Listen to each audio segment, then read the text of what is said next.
अस्सलाम वालेकुम नाज़रीन, मैं आपकी और नैया सदर अपने चैनल नए सूच के साथ आपके सामने हाजिर खिदमत। तो एक बहुत अच्छे इंटरेस्टिंग मौजू के साथ आज हम मालूम करेंगे कि हम अंडे से बच्चे किस तरह निकलते हैं, उसका क्या प्रोसीजर है और अंडे कहाँ से लिए जाते हैं और जो बच्चे से जिस मुर्गी को कुड़क करना होता है उसका क्या तरीका होता है कुड़क करने का, और हमें ये कैसे पता चलेगा कि जब हम कोई एग ले रहे हैं, अंडे ले रहे हैं, उसमें से अंडे के अंदर से ही हमने बिठाए भी नहीं है बच्चे मुर्गी के नीचे, और हमें कैसे पता चलेगा कि इस अंडे के अंदर मेल है और इसके अंदर फीमेल है।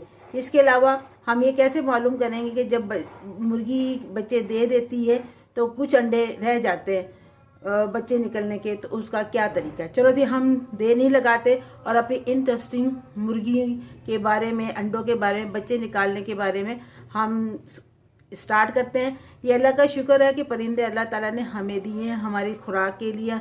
हमारी नज़रों को दे के उन अच्छी नज़र उनको डाल के हमारे अंदर सुकून पैदा होता है। परिंदे बहुत अच्छे थे। मैंने एक वीडियो में आपको ये भी बताया था, सफ़ेद रंग का जो मुर्गा आप घर में रखते हैं वो अजान देता है, फड़फड़ाता है सुबह के टाइम और असर या मगरिब के टाइम, तो ये उसके लिए बहुत अच्छी अलामत होती है उस घर के लिए।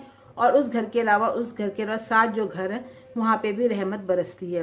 तो सफ़ेद मुर्गा घर में रखना चाहिए, हज़रत सल्लल्लाहु अलैहि वसल्लम की, हमारे नबी की सुन्नत है। इसके अलावा मैं आपको बताती हूँ कि अगर आपने फैसला कर लिया है कि हम अपने बच्चे जो हैं अब बाज़ार से नहीं लाएंगे, अपने ही घर में बच्चे निकल लाएंगे अपनी मुर्गी के साथ, तो इसके लिए आपको अंडों की ज़रूरत होगी। आपको जाहिर है कि आपको कारोबार करना है। आम नॉर्मल लाइफ में हमारा एक कल्चर है कि हम फीमेल को पसंद नहीं करते, मेल को पसंद करते हैं, लेकिन कारोबार जहाँ आ जाता है वहाँ पे फीमेल को पसंद करते हैं और नर को इस ज़रूरत के मुताबिक रखते हैं।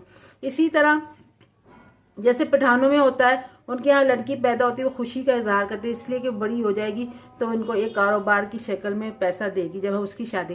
बिल्कुल इसी तरह चूँकि आप कारोबार कर रहे हैं तो आपको अंडों में से मुर्गियाँ निकालनी है। आप अंडे वही चूज़ करेंगे जिसमें ज़्यादा फीमेल होगी और मेल 2-3 होंगे, जो उनके साथ मज़ीद अंडे पैदा करने के लिए, बच्चे पैदा करने के आपको ज़रूरत होगी। तो जी जनाब, आप अभी अपने बिठाए नहीं, आप अंडे ले आए हैं, अब उसमें से कैसे आप जानेंगे, आइडेंटिफाई करेंगे कि इसमें मेल है या फीमेल है। जी हाँ, जब आप अंडे को पकड़ेंगे तो आप देखेंगे कि अंडे की ऊपर और नीचे, हर चीज़ की ऊपर और नीचे 2 चीज़ें होती हैं। जैसे एक बादाम होता है, बादाम जो होता है नीचे से गोल होता है, ठीक है, उसकी गुलाई होती है, ऊपर से नोकीला बादाम होता है। इसी तरह अंडे बादाम की शक्ल भी अंडे की तरह ही होती है।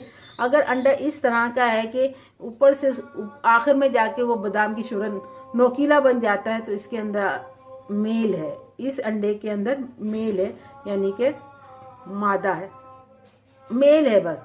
अब जब आप दूसरा अंडा लेंगे जो गोल होगा, जिसकी टॉप की शक्ल बादाम की तरह नोकीली नहीं होगी, गोल होगी, तो वो बोल किस तरह की होगी, ज़्यादा मिलती जुलती, तो इसके अंदर फीमेल है, मादा है यानी कि। तो ये हमारे अंडों की पहचान है कि इसके अंदर मादा होगी और इसके अंदर नर होगा, इसमें फीमेल होगी, इसमें मेल होगा। इसकी तादाद, अब हम फीमेल की तादाद ज़्यादा रखेंगे उसके अंडों की और मेल की कम रख के। अब इन अंडों पे हम निशान लगा लेंगे, लिख लेंगे, कोई निशान मुख्तलिफ, गुड का ये क्रॉस का निशान लगा लेंगे कि भी इसमें नर है, इसमें मादा है, मेल है, इसमें फीमेल है। ये रख के आप, अब प्रोसीजर आ जाता है कि मुर्गी को उस पर बिठाने का। मुर्गी आसानी से नहीं बैठती, उसके बैठने, अंडों पे बैठने वाली मुर्गी को कुड़क कहते हैं, ठीक है, कि हम मुर्गी को कुड़क कर रहे हैं। अब हम क्या करेंगे, मैं एग्जाम्पल आपको बताती हूँ। जैसे आप एक डब्बा होता है, एक बॉक्स होता है, उसके अंदर बुरादा भर लें और मुर्गी के हिसाब से, अंडों के हिसाब से ही जगह रखें, ज़्यादा स्पेस वाली जगह ना रखें। फॉर एग्जांपल हम अभी एक डब्बे पे, मैं आपको मिसाल देती हूँ, वो ले लें, उसके अंदर बुरादा बिछाए, अंडे जितने आपने रखने हैं 5, 6, 7 जितने भी रख लिए है। अब मुर्गी को उसमें बिठाना है, क्योंकि मुर्गी ऐसे तो नहीं बैठेगी, मतलब घूमने फिरने वाली अदाकारा अंजुमन की तरह वो क्यों बैठेगी, उसे तो घूमना फिरना, आप उसे बिठा रहे, उसे समझ तो नहीं आ रही अभी। तो आप उसको अंडे ले और मुर्गी को खिला पिलाने के बाद शाम के टाइम या सुबह के टाइम, यानी कि उसके बाद वो सुकून से सो जाए, तो इस तरह का टाइम लें और आप उसको, मुर्गी को उस पर बिठा लें और उसके जहाँ पे उसको बिठाया, मैंने बताया ना, स्पेस ज़्यादा नहीं रखनी, थोड़ी सी खाने का सामान रख दे और उसको ऊपर से किसी जाली से ढक दे, ताकि मुर्गी अगर बाहर आना चाहे तो वो ना आ सके और वो मजबूरन हो जाए अंडे पे बैठने के लिए। अब सवाल ये पैदा होता है, अगर मुर्गी हमने ऐसी मुर्गी बिठाई जो अंडे पहले भी अंडे दे रही थी, अब भी अंडे देगी, तो अब क्या करें?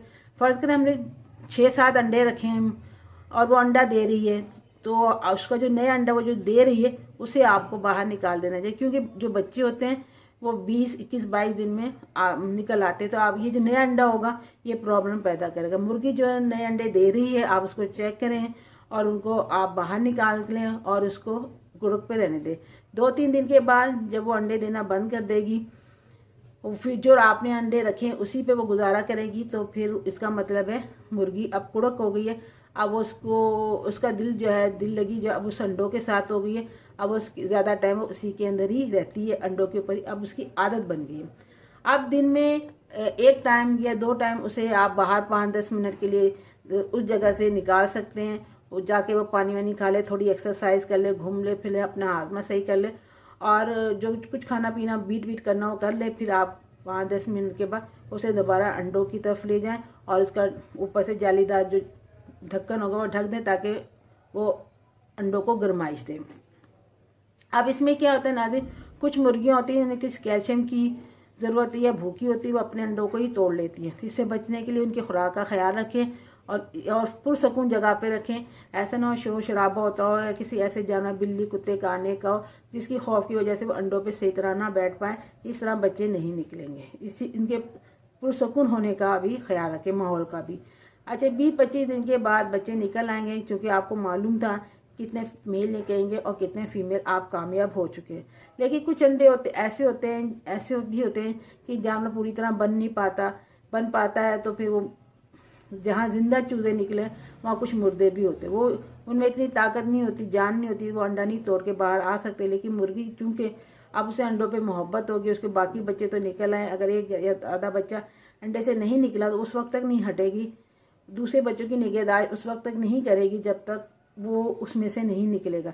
तो उसको उस वक्त बैठना बेकार है। टाइम पूरा हो गया, उस अंडे से बच्चा नहीं निकला, आप एहतियात से उसको तोड़ें, चेक करें। मुर्दा अगर हरारत महसूस हो रही हो तो वो अंडा फ़ौरन मुर्गी के नीचे रख दें, और अगर नहीं हो रही हो, मुर्दा जानवर चूज़ा है इसके अंदर, तो उसको अलग हटा दे। फिर 3-4 घंटे के बाद मुर्गी फील कर ले कि अंडा अब नहीं है यहाँ पे, वो फिर बाकी बच्चों को लेकर मैदान में आ जाएगी। उनको दाना दुगुना चना चावल के साथ साथ घूमना फिरना शुरू कर देगी। यहाँ मैं एक बात बहुत आपको वाज़ेह कर तो बहुत इम्पोर्टेंट बात बता दूँ, जो परिंदे, मोर हैं, मुर्गी है, तोते, जो भी परिंदे हैं जो ज़मीन पे अपने अंडे दे के अपने बच्चों के लिए कुक्कड़ होते हैं और अपने बच्चों को नई ज़िंदगी देते हैं अंडों को, उनके बच्चे अंडों से निकलने के बाद 15-20 मिनट के अंदर, आधे घंटे के अंदर अंदर चलना फिरना शुरू कर देते हैं और अपनी खुराक भी हासिल कर लेते हैं। इनकी निस्बत जो परिंदे दरख्तों पे, पहाड़ों के ऊपर या ऊंचाई पे अंडे देते हैं और अपने बच्चों को अंडों से निकालते हैं, उनके बच्चों में फ़र्क होता है। उनके बच्चों के सर पर नहीं होते, लिहाजा उनको बड़ा होने तक उनके माँ बाप एक ख़ास मुद्दत तक खुद खुराक ला के मुख्तलिफ जगह से उनको ला के फराहम करते हैं, जब तक उड़ने फिरने ना लग जाएं। तो ये ज़मीन पे और ऊंची जगह पे रहने वाले परिंदों में फ़र्क है। तो नाज़रीन, मैंने बड़ी इम्पोर्टेंट अहम मालूमात आपको फराहम की है, जो मेरे समझते अगर कोई कारोबार शुरू करे तो अब इसके लिए कोई ऐसे मुश्किल रास्ता नहीं है कि उसको ये बात ना हो वीडियो देख के आ जाए कि हम कारोबार नहीं कर सकते, हमें किसी मालूमात का पता नहीं है। ऐसा मुमकिन नहीं है। अब आप एक कारोबार, मुर्गियों का कारोबार करने, घरेलू लिहाज से या बड़े पैमाने पर करने के लिए बिल्कुल तैयार हैं। सो लाइक कीजिए मेरी वीडियो को, सब्सक्राइब कीजिए और शेयर कीजिए। अल्लाह हाफिज़।